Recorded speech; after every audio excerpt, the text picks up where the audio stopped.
लग्नाचे दागिने म्हणजे श्रीमंत पेशवाई दागिने, नाशिकचे सुप्रसिद्ध सराफ मयूर अलंकार सराफ।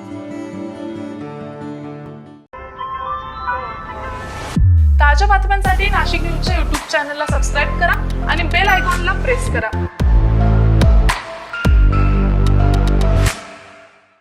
ओझर शहरात चोरट्यांनी पुन्हा एकदा धुमाकूळ घातला असून ओझरमधील काबरा साडी सेंटरमध्ये चोरट्यांनी मोठा डल्ला मारल्याची घटना समोर आली आहे। रात्री साधारणतः 2:30 वाजेच्या सुमारास ही चोरी घडली असून शोरूमचे शटर तोडून चोरट्यांनी आत प्रवेश करून तब्बल 3 ते 4 लाख रुपयांची रोकड लंपास केली आहे। तर यासोबतच महागड्या साड्यांची ही चोरी करण्यात आली आहे। महत्त्वाचं म्हणजे ही संपूर्ण घटना सीसीटीव्ही कॅमेऱ्यात कैद झाली आहे। तर फुटेजमध्ये चोरट्यांच्या हालचाली स्पष्टपणे दिसत आहेत।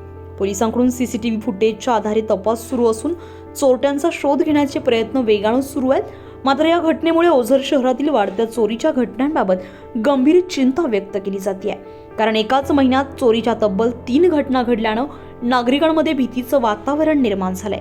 विशेष म्हणजे वर्दळीच्या ठिकाणीही चोऱ्या होत असल्याचं समोर येत आहे। नागरिकांचा आरोप आहे की रात्रीची पोलीस गस्त अपुरी ठरत असून त्यामुळे चोरट्यांचं धाडस वाढत आहे। परिणामी पोलिसांच्या कार्यक्षमतेवर प्रश्नचिन्ह उपस्थित केलं जात असून शहरातील सुरक्षा व्यवस्थेबाबत ठोस पावलं उचलण्याची मागणी आता नागरिकांकडून करण्यात येते आहे। दरम्यान आता पोलीस प्रशासन या वाढत्या चोरीच्या घटनांवर कशा पद्धतीने आळा घालतंय हे पाहणं आता महत्त्वाचं ठरणार आहे। अझर कादरी, नाशिक न्यूज, ओझर, नाशिक।